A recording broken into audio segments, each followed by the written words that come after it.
Edgetheow's son suffered and triumphed, burnishing his name with bright gift years till that fearful twilight when the fire dragon soared.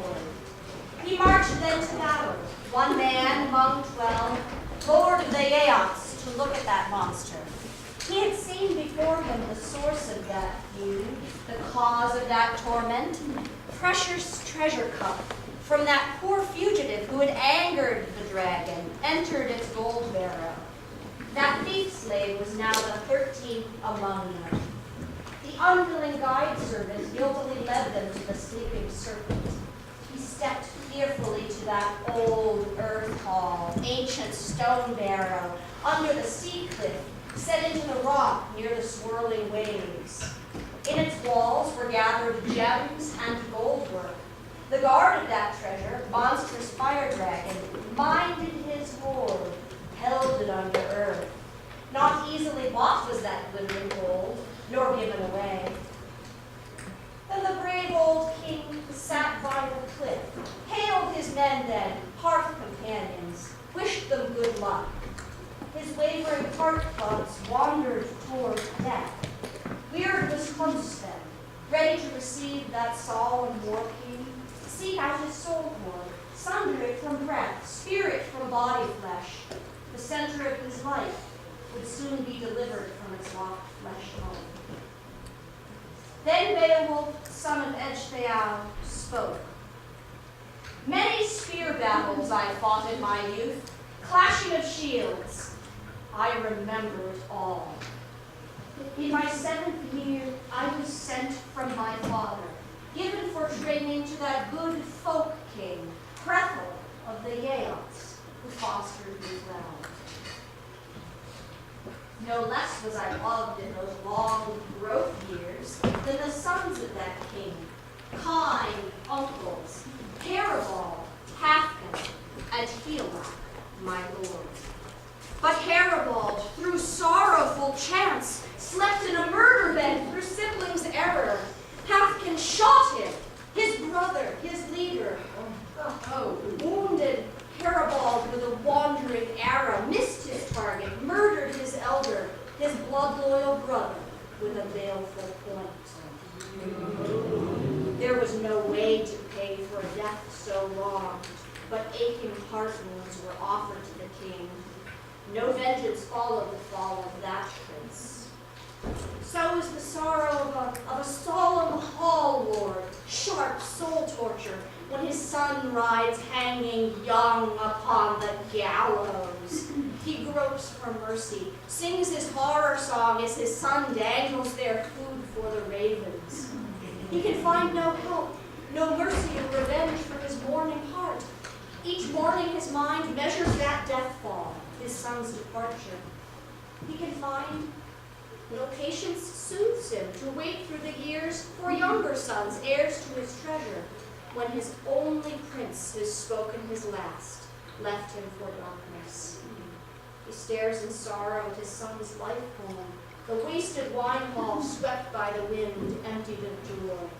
The riders sleep silent in their graves. No sound of the harp warms the mead hall where men once gathered.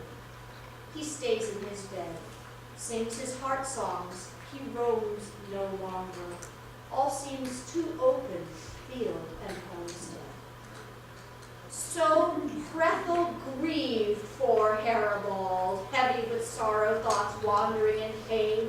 No way could he find to make that slayer settle for that death, nor could he hate Halfdan his son, nor love him still for that loathsome deed. His grief was too great, too grim for living. He gave up his life to God's comfort. To his kin he gave, as a king should do, his land and homestead when he left this earth realm. Then war returned to the Swedes and Yeots across the water as they clashed in shield war. Hard, killing times after Hrethel died, when Ongentheow's sons sought out the Yeots with angry armies, not eager for peace, made gruesome ambush, malicious slaughter, struck against their shields with sharp blade edges. But my kinsmen and leaders avenged that well, took them their blood pay, as was often told.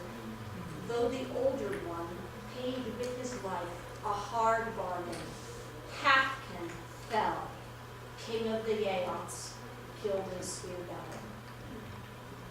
On the morrow I heard Eofor took vengeance. With sharp sword anger slew that king killer. Eofor quenched there Anjaleau's life, mindful of hall gifts, remembered his lord, spared not his sword swing, split through the helmet, the battle-bleak Swede king bent down to death. I earned these treasures that Helac gave me, paid him in battle as fate allowed me, served with my sword. He soon gave me land, homestead, and mead hall. He had no reason to search among gift hosts or good spear danes or the Swedish kingdom for servants to this throne, to lavish rewards on a lesser warrior. Always at sword time I stood before them all, guided my shieldmen in clashing battle. And still I am ready while this sword endures.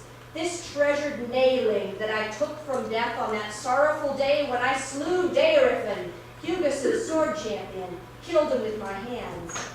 No time did he have to take corpse plunder, fetch breast corsets of Frisian leader. But gone he went, guardian of the banner, strong-hearted warrior. No sword killed him. My hand grip crushed his beating heart, his life's bone house. Now this sword I won there, finest of smith blades, shall fight for this hoard. Then Beowulf spoke last war vows, words to fight by. Many battles I fought in my youth, and still I am ready, war-weary king, battered with winters, for final glory, if that grim hall-burner will come to meet me from his mound of gold.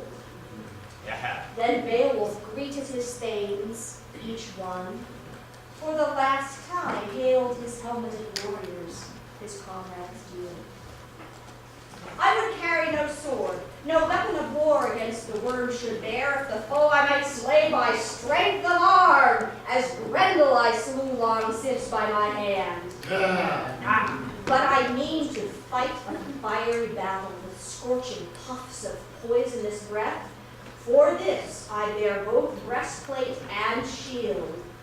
No foot will I flinch against the foe of the barrow. Weird is over us.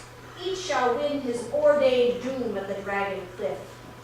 Bold is my mood, but I will not boast against the lonely dragon. Abide ye here, heroes in harness, hard by the barrow. Strong in your armor the issue will wait. Which of us two our wounds shall survive? Not yours the attempt, the task is mine. It's meant for no man but me alone to measure his might against the monster. I get you the gold in glorious fight, or battle death bitter shall bear off your hand.